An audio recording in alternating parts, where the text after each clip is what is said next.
Hello students. तो जैसा कि आपको मालूम होगा कि हमने आपको इस यूट्यूब चैनल पे संस्कृत का पहला चैप्टर पढ़ा दिया है, जो कि बिहार बोर्ड क्लास 10 का बुक है संस्कृत का पीयूषम द्वितीय भाग।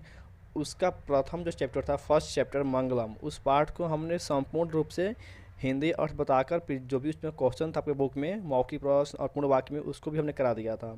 और बोले थे कि बहुत जल्द आपको ऑब्जेक्टिव भी करा देंगे। तो अब स्टार्ट करते हैं यहाँ से हम ऑब्जेक्टिव का सीरीज़। और आज की इस वीडियो में हम देखने वाले हैं प्रथम पार्ट का जो भी इम्पोर्टेंट ऑब्जेक्टिव है, ठीक है ना। उसको यहाँ से हम 35 क्वेश्चन डिस्कस करने वाले हैं जो कि ऑब्जेक्टिव है, और जो भी है वो प्रथम पार्ट के यानी फर्स्ट चैप्टर के ही हैं। संस्कृत का आपका जो चैप्टर फर्स्ट है उसी का है।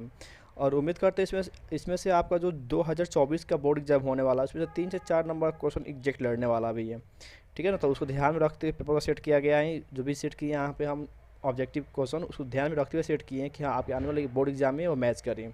तो बिना टाइम लॉस को स्टार्ट करते हैं, प्लस इसको डिस्कस करते हैं, और इसका जो आंसर होगा वो यहाँ पे हम डिस्कस भी कर चलेंगे।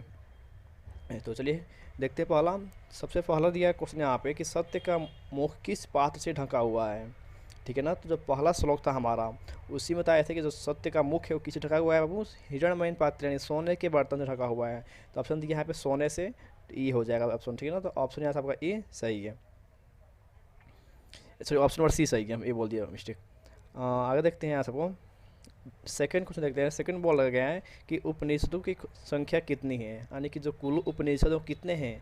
तो उपनिषद की कुल संख्या कितनी है, तो 108 है, ठीक है ना। ऑप्शन नंबर बी सही है इसका कि उपनिषद से कुल संख्या कितनी है, तो 108 है उपनिषद की कुल संख्या।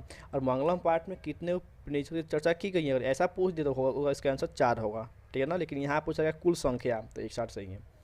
नेक्स्ट देखते हैं कि उपनिषद के रचनाकार कौन है, ठीक है ना। तो उपनिषद पूछ दे, मंगलम पाठ पूछ दे, ये सब के रचनाकार कौन है, तो महर्षि वेदव्यास जी हैं। तो इसका आंसर बनेगा option number C, Maharshi Vedvyas. This one is correct answer for this question. अगर देखते हैं 4 नंबर क्वेश्चन दिया गया है, मंगलम पाठ के रचनाकार कौन है। तो मंगलम पाठ बोल दे या चाहे बोल दे का उपनिषद, दोनों के लेखक कौन है, तो सेम ही है। एक मिनट से हम थोड़ा हाईलाइट कर लें इसको, थोड़ा वेट कीजिएगा। चलिए, इसका भी आंसर होगा महर्षि वेदव्यास, ठीक है ना। इसका ए वाला आंसर सही है। 5 देखिए क्वेश्चन 5 नंबर बोला गया, मंगलम पाठ में कितने मंत्र संकलित है, यानी मंगलम पाठ में कुल कितने मंत्र दिया गया, कितना श्लोक है बाबू इसमें, तो 5 श्लोक हैं, ठीक है। तो ऑप्शन नंबर सी बनेगा इसका, 5 श्लोक दिया गया है। और देखते हैं बहती नदी कहाँ मिलती हैं। तो जो हमारा श्लोक नंबर 4 था उसमें का जो मुंडकों से लिया गया था, तो बताया गया है कि जो नदियाँ होती हैं अपना नाम रूप को छोड़ कर किसमें मिल जाती हैं, समुद्र में मिल जाती हैं। तो वही बोला गया है कि बहती नदी कहाँ मिलती हैं, तो समुद्र में मिल जाती हैं। एग्जाम में ऐसा पूछ सकता है कि नाम और रूप को छोड़कर नदियाँ कहाँ मिलती हैं, तो समुद्र में मिल जाती हैं। क्वेश्चन नंबर 7 देखते हैं कि जंतु के हृदय रूपी गुफा में क्या स्थित है। तो जंतु के हृदय रूपी गुफा में क्या स्थित है, तत्व, शरीर, देवता, राक्षस, ठीक ना। तो यहाँ पे देवता यानी वही बोला गया है, आत्मा को देवता बताया गया है। तो हमारा आत्मा का निवास कहाँ बताया गया है, हृदय रूपी गुफा के अंदर हमारे आत्मा का निवास है। आत्मा क्या है, तो आत्मा ही हमारा देवता भी है, ठीक है। तो यहाँ पे ऑप्शन देवता दे के आएगा, या तो बोल के आएगा यहाँ पे आपका आत्मा। ऑप्शन इसका सही है देवता। ब्रह्मा को प्राप्त करने के विषय में बताया गया है, यानी किसमें बताया गया है ब्रह्मा की प्राप्ति के लिए। तो ब्रह्मा की प्राप्ति के लिए बताया गया आपको इसमें से। तो पहला जो था आपका वो था ईसावास, हाँ ईसावास। तो इसमें बताया गया सत्य के बारे में, ठीक है। तो इसी का ये आंसर होगा, ब्रह्मा की प्राप्ति के लिए ईसावास में ही बताया गया है। 9 देखते हैं 9 क्वेश्चन कि देवलोक का मार्ग किससे प्राप्त होता है। तो देवलोक का मार्ग सत्य से प्राप्त होता है, यानी सत्य से प्रस्तुत होता है। तो ऑप्शन नंबर ए सही है इसका, सत्य से प्राप्त होता है, यानी सत्य से क्या प्राप्त होता है, तो देवलोक, ठीक है ना। देव मार्ग देवलोक जो बोलते हैं यही होगा, देवलोक ऑप्शन सही है। 11 नंबर क्वेश्चन देखते हैं यहाँ से। तो मृत्यु को वश में कौन कर लेते हैं। तो मृत्यु को वश में कर लेते हैं विद्वान लोग जो होते हैं, वो मृत्यु को अपने वश में कर लेते हैं। तो ऑप्शन नंबर सी सही है। किसकी जय नहीं होती है, तो असत्य की जय नहीं होती है, ठीक है ना। उपनिषद में किस महिमा का वर्णन किया गया है। तो उपनिषद में परम पुरुष के महिमा का वर्णन किया गया है। तो ये एग्जाम में पूछा गया है कि उपनिषद में किसके महिमा का वर्णन किया गया है, गुणगान किया गया है, तो परम पुरुष। देखते हैं क्वेश्चन नंबर 14 बोला गया है किसकी जय होती है। तो किसकी सदैव जय होती है, सत्य की सदैव जय होती है। ऑप्शन ए सही है।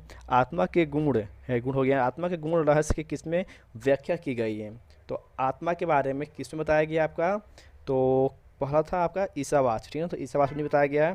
दूसरा था कंठोपनिषद, मंगलम पाठ का जो द्वितीय मंत्र था उसमें बताया गया आत्मा के बारे में कि आत्मा सूक्ष्म से सूक्ष्म है, महान से महान है। और ये कहाँ से लिया गया था? तो कंठोपनिषद से लिया गया था। तो आत्मा के बारे में बताया गया कंठोपनिषद में। नेक्स्ट देखते हैं क्वेश्चन, परमात्मा की महिमा वर्णन किस में किया गया है, यानी परमात्मा के बारे में किस उपनिषद में बताया गया है? ठीक है ना, तो बताया गया है मुंडक उपनिषद। क्वेश्चन नंबर 17 जो बोला गया है ज्ञानी और अज्ञानी लोग में अंतर किस में बताया गया है?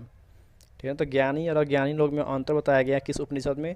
तो पहला था ईसावास, इसमें नहीं होगा। दूसरा कंठोपनिषद भी नहीं होगा। अगला है यहाँ से मुंडकोपनिषद। ठीक है ना, तो इसका आंसर बनेगा मुंडकोपनिषद में। 18वां देखते क्वेश्चन बोला गया है कि सत्य का मुख किससे ढका हुआ है? तो ऑप्शन दिया तांबा, चांदी, लोहा, हिरणमय पात्र। ठीक है, तो ये बनेगा हिरणमय पात्र से, यानी हिरण पात्र से। क्वेश्चन नंबर 19 देखते हैं, दिया गया सत्य का खजाना कहाँ स्थित है? सत्य का खजाना कहाँ स्थित है? ऑप्शन दिया है पृथ्वीलोक, नरलोक, देवलोक। तो बोला गया है देवलोक में। ठीक है ना, इसका जो आंसर बनेगा सत्य खजाना कहाँ है? देवलोक में है।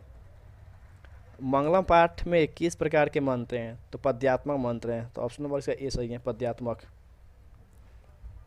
नेक्स्ट देखते हैं क्वेश्चन 21 यहाँ से कि ब्राह्मण का मुख किससे ढका हुआ है? ब्राह्मण का मुख किससे ढका हुआ है? ऑप्शन दिया है रुपया से, लोहा से, सोने से। तो इसके आंसर बनेगा सोना से। ऑप्शन नंबर सी सही है। विद्वान अपना नाम छोड़कर किस में मिल जाते हैं? जो विद्वान लोग जो होते हैं, जो नाम को छोड़कर किस में मिल जाते हैं? तो परमात्मा में मिल जाते हैं। तो ऑप्शन नंबर सी सही है इसका। ऋषि लोग देवलोक की प्राप्ति के लिए किस मार्ग को अपनाते हैं? तो जो ऋषि मुनि होते हैं वो देवलोक की प्राप्ति के लिए सत्य मार्ग को अपनाते हैं। तो ऑप्शन नंबर बी सही है इसका। क्वेश्चन देखते हैं 24 नंबर दिया है कि हिरणमय पात्रेण सत्य धर्माया दृष्टि किस उपनिषद का मंत्र है? यानी कि इसको किस उपनिषद से लिया गया है? तो ये पहला ही उपनिषद है हिरणमय पात्र का, वो था हमारा ईसावासी उपनिषद। तो सी सही है इसका आंसर। देखते हैं क्वेश्चन 25 यहाँ पे कि उपनिषद के अंतिम भाग में किसका सिद्धांत है? तो आपको जो किताब में इंट्रो दिया गया था इसमें बोला गया है कि उपनिषद का अंतिम भाग कौन है? तो दर्शन शास्त्र है। ठीक है ना, तो ऑप्शन नंबर है ए सही है। बिना ऑप्शन देखे कोई टिक नहीं मारेंगे, सब ऑप्शन पढ़ेंगे फिर टिक करेंगे यहाँ से। देखते हैं क्वेश्चन 26 यहाँ से बोला गया है कि आदित्य का पर्यायवाची क्या होता है? आदित्य को ही बोलते हैं हम लोग सूर्य। ठीक है ना, सूर्य, भास्कर, दिनकर सब क्या होते हैं? आदित्य का ही होता है पर्यायवाची। महान से भी महान क्या है? तो महान से भी महान और सूक्ष्म से सूक्ष्म बताया गया है आत्मा को। ठीक है ना, जो कि आपका कौन सा मंत्र है? ये वाला उपनिषद का कंठोपनिषद से लिया गया ये वाला। तो इसका आंसर बनेगा महान से महान क्या है? तो आत्मा है। देखिए अगला दिया है क्वेश्चन कि सूक्ष्म से सूक्ष्म क्या है? तो सूक्ष्म से सूक्ष्म कि छोटा से छोटा बताया गया है आत्मा को ही। और आत्मा का निवास कहाँ बताया गया है? तो आत्मा का निवास बताया गया है मनुष्य के नहीं, जंतुओं के हृदय रूपी गुफा में। चलिए अगर देखते हैं 29 नंबर क्वेश्चन बोला गया है विद्वान शोक रहित होकर किसको देखता है? तो विद्वान लोग जो होते हैं शोक रहित होकर आत्मा को देखते हैं। वो किसी की मृत्यु हो जाने पर उसको पछतावा नहीं होता, उनको ये सोचते हैं कि हाँ जहाँ से वो आत्मा आया था परमात्मा से, परमात्मा फिर विलीन भी हो गया है। ठीक है ना, तो विद्वान लोग जो होते हैं शोक रहित होकर देखते हैं आत्मा को। सत्य से किसका रास्ता प्रशस्त होता है? तो सत्य से देवलोक का रास्ता जो होता है प्रशस्त होता है। ऑप्शन नंबर इसका बी सही है। चलिए देखते हैं 31 एक क्वेश्चन बोला गया है कि यह संपूर्ण संसार किसके द्वारा अनुशासित है? एग्जाम में पूछ दिया है वाला क्वेश्चन कि यह संसार किसके द्वारा अनुशासित है? तो परमात्मा द्वारा अनुशासित है। बी सही है। देखते हैं यहाँ से 32 क्वेश्चन बोला गया है वेदा हमेंतम पुरुषम महानतम विदय नीति न्याय किस जो यह दिया गया है श्लोक किस मंत्र से लिया गया है, किस उपनिषद से लिया गया है? तो वेदा हमेंतम पुरुषम महानतम यह क्या था हमारा? तो मंगलम पाठ का सबसे जो लास्ट वाला श्लोक था उसी से लिया गया। लास्ट श्लोक क्या था हमारा? लास्ट श्वेताश्वर था। पहला था आपका कंठो, सॉरी पहला था ईसावास, दूसरा कंठो, तीसरा चौथा क्या था? मुंडको था, और लास्ट हमारा यहाँ से श्वेताश्वर। तो वेदा हमेंतम लिया गया है श्वेताश्वर से।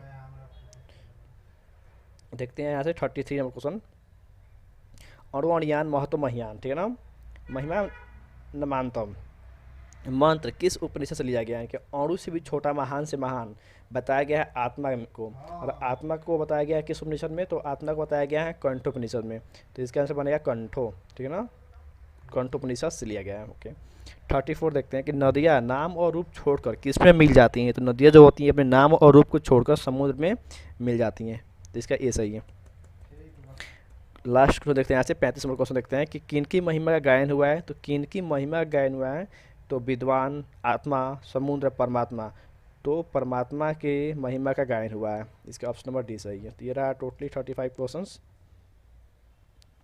जो नेक्स्ट चैप्टर था हमारा सेकेंड पार्ट जो है और जो भी नेक्स्ट है थर्ड फोर्थ सबका ऑब्जेक्टिव यहाँ से आपको नेक्स्ट वाली वीडियो मिल जाएगा यहाँ से।